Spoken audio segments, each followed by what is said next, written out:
আমি শীতের সবজি দিয়ে খিচুড়ি বানিয়েছি, সেটাই তোমাদের সাথে শেয়ার করব। ঠিক এইভাবে যদি একবার তোমরা বানিয়ে খাও তাহলে আবারও বানাবে। প্লিজ ভিডিওটি কন্টিনিউ করো। শীতের সবজি দিয়ে আমি কিভাবে খিচুড়িটা করলাম আর কিসের পর কি ফোড়নে দিলাম, ফোড়নটা মাস্ট। তাহলে আর দেরি না করে ভিডিওতে যাওয়া যাক। নমস্কার বন্ধুরা, আপনারা দেখছেন কুকিং হাউস অফ অনিমা। আজকে শীতের সবজি দিয়ে একটা খিচুড়ি বানাবো। তার জন্য দেখো আমি এখানে 1 কাপ চাল নিয়েছি, আর ডাল আর মুসুর ডাল আর মুগ ডাল নিয়েছি, দুটো মিলে 1 কাপ হবে। তার মানে সমান সমান ডাল আর চাল। আলু নিয়ে নিয়েছি, ছিম নিয়েছি, একটা গাজর, টমেটো, আর এখানে নিয়ে নিয়েছি ফুলকপি। তাহলে এই সবজিগুলো আমি কেটে নিচ্ছি। ফুলকপিটা পুরোটা দেবো না, যতটুকু প্রয়োজন হবে ঠিক ততটুকুই দেবো। তাহলে এগুলো সবজি আর ফুলকপিটা আমি কেটে নিয়ে ফিরে আসছি তোমাদের সামনে। স্কিপ করো না বন্ধুরা, দেখতে থাকো। আবার প্রথমে আমি মুগ ডালগুলো একটু ভেজে নেব, তাই জন্য কড়াইতে দিয়ে দিয়েছি। বেশি কড়া করে ভাজবো না, হালকাভাবেই ভেজে নেব। আর এদিকে দেখো চালটা একটা বাটিতে ঢেলে নিয়েছি, তার সাথে আমি ডালটাও ঢেলে নিচ্ছি। এবার চাল আর ডালের মধ্যে আমি জল দিয়ে একটু ভিজিয়ে রাখবো সবজিগুলো কাটা পর্যন্ত। সেটা দেখালাম, আমি জলের মধ্যে ভিজিয়ে রাখছি।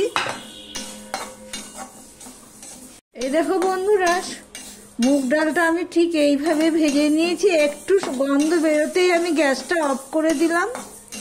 মুগ ডালগুলো গরম কড়াইতে আমি আরেকটু নেড়ে নিলাম। মুগ ডালগুলো ভাজা গন্ধও বেরিয়ে গেছে। এবার ডালগুলো আমি দেখো এখানে যে মুসুর ডাল আর চালটা আমি ভিজিয়ে রেখেছি, তার মধ্যে আমি এটাও ভিজিয়ে রাখলাম, দিয়ে ঢাকা দিয়ে রাখলাম গরম কড়াই দিয়ে। এবার আমি সবজিগুলো কেটে নেব। দেখো বন্ধুরা, জল সমেত একটা হাঁড়ি বসিয়ে দিয়েছি, ভাতের হাঁড়ি। জলটা একটু গরম হয়েছে, আর এখানে যে চাল ডাল সব আমি ভিজিয়ে রেখেছিলাম 10 মিনিটের মতো হবে। এটা আমি ভালো করে 4-5 বার কষলে ধুয়ে নিয়েছি, সেটা আমি এখন এখানে দিয়ে দিচ্ছি। প্লিজ বন্ধুরা ভিডিওটি কন্টিনিউ করো, একদম ওয়াচ টাইম হচ্ছে না। কতগুলো ভিডিও ছেড়েছি, একদম হাফও হয়নি ওয়াচ টাইম। প্রায় 320-25টার মতন ভিডিও ছাড়া হয়ে গেছে। প্লিজ একবার পুরো ফুল ওয়াচ করো।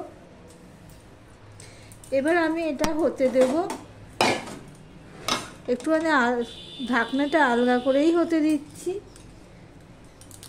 দেখো ফুটে উঠেছে, ফুটে ওঠার পরে ফেনা বেরিয়েছে, কিছুটা আমি ফেলে দিয়েছি। আর এই ফেনাগুলো আমি ফেলে দেব। এই ফেনাগুলো ফেলে দিলে কি হবে বলো তো, স্বাদটা ভালো হয়। আর একটু ঘেটে দিলাম, কিছুটা ফেনা আমি ফেলে দিয়েছি, আবারও ফেলে দিচ্ছি। এই ফেনাগুলো অবশ্যই তোমরা ফেলে দেবে।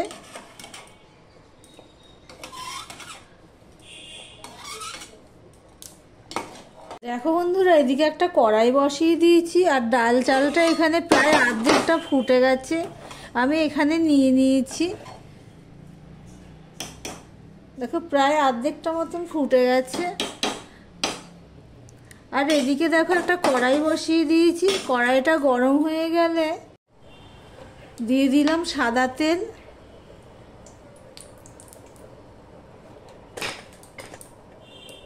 দেখো এখানে ফুলকপি, গাজর, আলু আর ছিমটা আমি ধুয়ে নিয়েছি কেটে নিয়ে।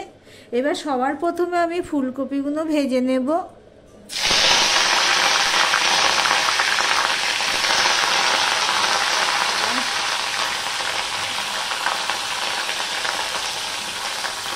ফুলকপিতে জল ছিল বলে এইভাবে ছিটলো। আমি একটু নুন দিয়ে দিলাম, আর একটু হলুদ দিয়ে দিলাম, দিয়ে ফুলকপিটা আমি ভেজে নেব।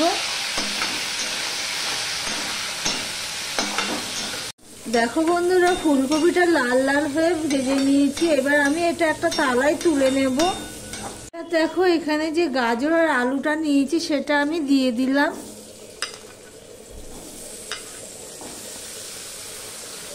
চালটাকেও আমি একটু নুন হলুদ দিয়ে ভেজে নেব।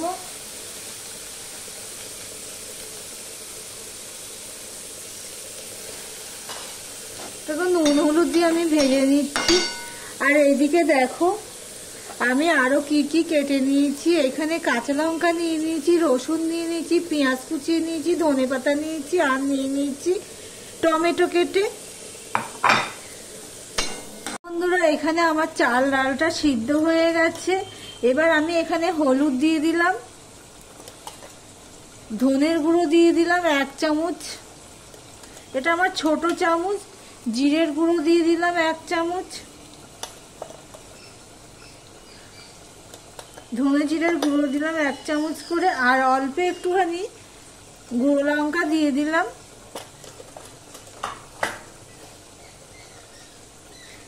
আর দিয়ে দিচ্ছি নুন,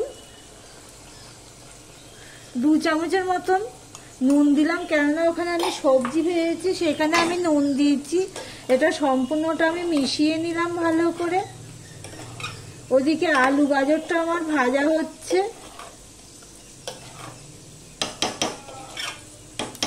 দেখো বন্ধুরা আলু গাজরটা আমার ভাজা হয়ে গেলে এগুলো আমি এর মধ্যে দিয়ে দিচ্ছি।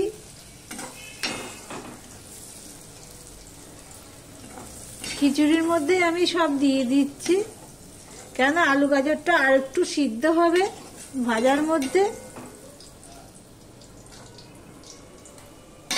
এবার এটা আমি মিশিয়ে নিলাম।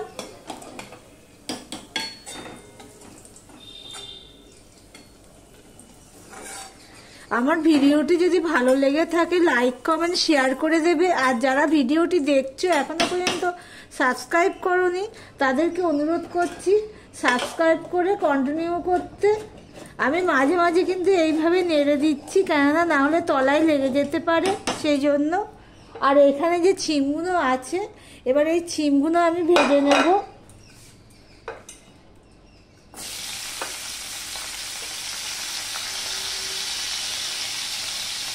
প্লিজ বন্ধুরা কন্টিনিউ করো প্লিজ, একদম ওয়াচ টাইম হচ্ছে না। এবার আমি একটু ঢাকা দিয়ে দিচ্ছি ছিমটা তাড়াতাড়ি হওয়ার জন্য। দেখো ছিমটাও ভাজা হয়ে গেছে। এবার ছিমটাও তুলে আমি এর মধ্যে দিয়ে দিচ্ছি। এবার হলো আসল ফোড়নের ব্যাপার, এই ফোড়নটাই হলো আসল। প্লিজ এই ফোড়নটা একটু দেখো আমি কিভাবে কি করছি। দেখো বন্ধুরা কড়াইতে সামান্য তেল রয়েছে, আমি আরেকটুখানি সর্ষের তেল দিয়ে দিলাম। দিয়ে দিলাম 5 ফোড়ন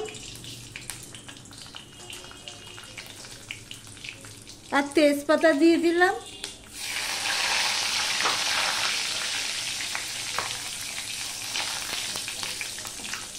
দেখো 5 ফোড়ন আর তেজপাতা হয়ে গেলে আমি দিয়ে দিলাম পেঁয়াজ কুচানোগুলো আর রসুনগুলো আমি দিয়ে দিলাম।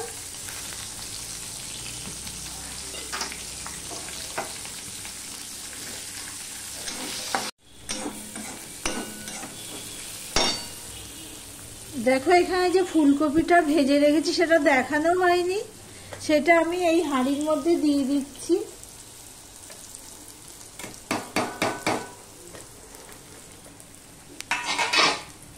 এখানে পেঁয়াজটা দেখো প্রায় লাল লাল হয়ে ভাজা হয়ে গেছে। পেঁয়াজটা লাল লাল করে ভাজতেই হবে পেঁয়াজ রসুনটা। আর এখানে দেখো আমি আদা নিয়েছি 2 চামচের মতো, সেই আদাটা আমি দিয়ে দিলাম। সাথে দিয়ে দিলাম 4টে কাঁচা লঙ্কা আর দিয়ে দিলাম টমেটো। এগুলো আমি ভালোভাবে কষিয়ে নেব মিশিয়ে নিয়ে। দেখো বন্ধুরা অফ ক্যামেরাতে আমি একটু নুন দিয়ে দিয়েছিলাম, কেননা টমেটোটা একটুখানি মজার জন্য নুনটা আমি সেই বুঝেই দিয়েছি। ওটা আমি একটুখানি টেস্ট করে দেখেছি ডাল চাল সবজি খিচুড়িটা, সেই অনুযায়ী আমি এখানে একটু নুন দিয়ে দিয়েছি। সেটা তোমাদের দেখানো হয়নি। দেখো পুরো পেস্ট হয়ে গেছে টমেটোটা, দেখেছো। এবার এর মধ্যে আমি দেখো এই চিনিটুকু দিয়ে দিলাম, তোমরা চাইলে আরেকটু দিতে পারো যার যার স্বাদ অনুযায়ী। এবারে আমি এটা এই খিচুড়ির মধ্যে দিয়ে দেব।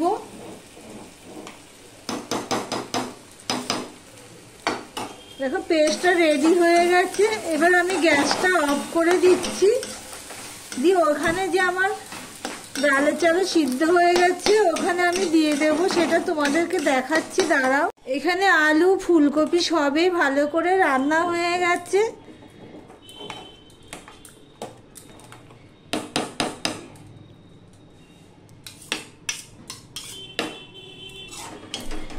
এবার এই ফোড়নটা আমি এর মধ্যে দিয়ে দিলাম।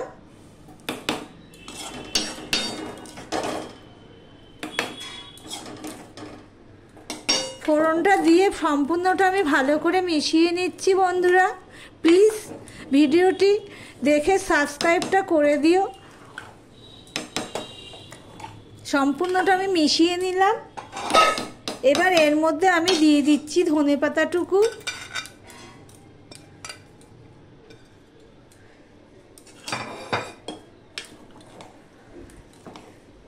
শীতের দিনে এরকম একটু খিচুড়ি না হলে ঠিক শীতটা জমে না। শীতকালে এরকম খিচুড়ি খেতেই লাগে। আমাদের তো প্রায় সময় হয়, মাঝে মধ্যে সকালের টিফিন হিসাবে। আমি 2 মিনিটের পর অফ করে দেব, 2 মিনিট ফোটার পর, কেননা মশলা এই ফোড়নটা দিয়ে একটু ভালো করে একটু ফুটতে হবে। ঢাকা দিয়ে দিলাম।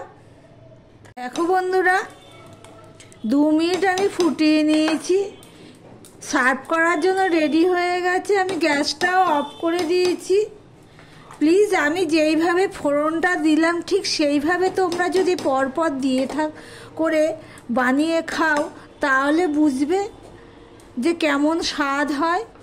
তাহলে ভিডিওটি আজকের মতন এখানেই শেষ করলাম। আবার অন্য কোনো রেসিপি নিয়ে চলে আসবো। আজকের মতন টাটা।